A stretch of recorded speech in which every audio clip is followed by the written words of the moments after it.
Sunday night, Sobeys Stadium, Toronto. Belinda Bencic closes out the final point, 6-4, 6-0, and the scoreline says one thing while the stadium says another. A capacity crowd draped in Philippine flags rises for the loser. Bencic, of all people, seems to understand it before she even speaks. "I know most of you guys were cheering for Alex," she tells the crowd in her on-court interview, "but I still have to say it was very nice for me to play in front of you all. Thank you so much for the great crowd tonight." It is a strange kind of tribute, a champion thanking an opponent's fans for showing up to watch her get beaten. But somewhere in the last 2 weeks, that stopped being strange. It became the pattern. Here is the real question sitting underneath all of it, the one that actually matters more than any single scoreline. Has Alex Eala arrived, or is this still just 2 very good weeks wearing the costume of something bigger? Because in a few days, 250 miles south in Mason, Ohio, a tournament is about to answer that question for her, whether she's ready or not. The number that made it semi-official arrived this week, and it is the kind of number Eala has never seen next to her name before. 17. The 17th seed at a WTA 1000, the highest seeding of her career at that level,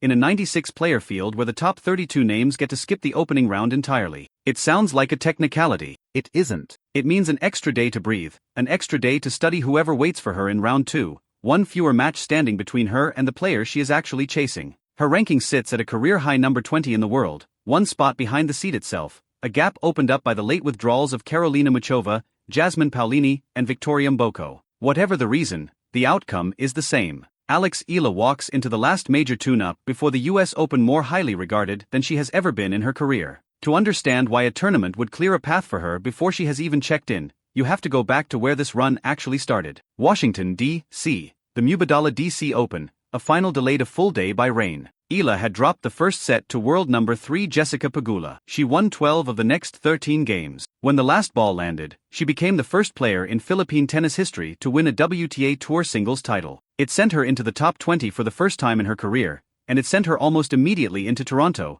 with barely enough time to change time zones, let alone recover. What happened next in Canada stopped being a tennis story and turned into something closer to a logistics problem. Tournament director Carl Hale had scheduled Eala's second-round match against Alicia Parks for a Wednesday night session at Sobeys Stadium. The tickets were gone in half an hour. "Our grandstand court is 2,800 seats, Hale explained afterward. "We can't put her on there because she probably sold upwards of 5,000 tickets. They moved her to center court instead, all 10,000 seats of it, and that sold out too. We've never seen a player ranked outside the top 5 have this type of effect," Hale admitted, and he wasn't speaking in isolation. Organizers in Washington had already reported that a large share of that week's ticket demand was tied directly to when Eala was scheduled to play. 2 tournaments, 2 countries, 1 player nobody in the top 10 was talking about a year ago, now dictating how entire event schedules got built around her. She beat Parks in that packed center court. She beat Katie McNally in 3 sets to push her winning streak to 7 matches and reach the 4th round, the deepest she had ever gone at a WTA 1000 event. Then came Bencic, and the streak ended the way these things sometimes do,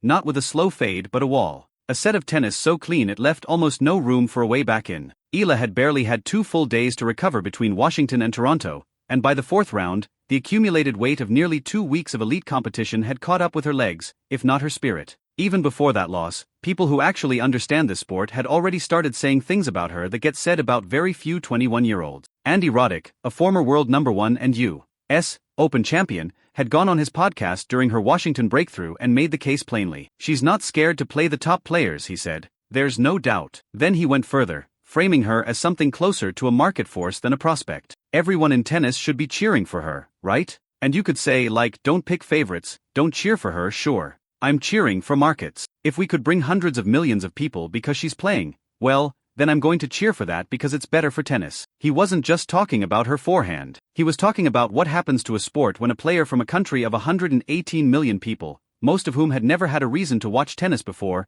suddenly hands them one. And he named the exact target that made Cincinnati matter before Cincinnati had even entered the conversation. "Can we put up a couple of results in Canada and Cincinnati," he said, "and sneak inside that top 16, where a 4th round is expected and not a surprise to anyone?" That was the bar he set for her, out loud, before she'd even landed in Toronto, and it's the bar Cincinnati now exists to test. That's the case for the argument that she's already arrived. Here's the case against it, the part that doesn't make it into the highlight package. 8 matches in roughly 12 days. A minor ankle knock picked up somewhere along the way in Toronto that she has downplayed but not denied. A body that had just delivered the best fortnight of her career and then, on the very next stop, had almost nothing left to give against an opponent playing near-perfect tennis. "I'm going to try to recover and come back out hot," Eala said afterward. "I'll be back." It's a confident line. It's also, underneath the confidence, an admission that she wasn't fully there for that last match, and Cincinnati arrives on almost no runway to fix it. There is a version of this story that treats the crowds and the quotes as the whole point, and it undersells what's actually being tested. Eala already carries a winning record against top 10 opponents that puts her in genuinely rare statistical company for a player this early in her career.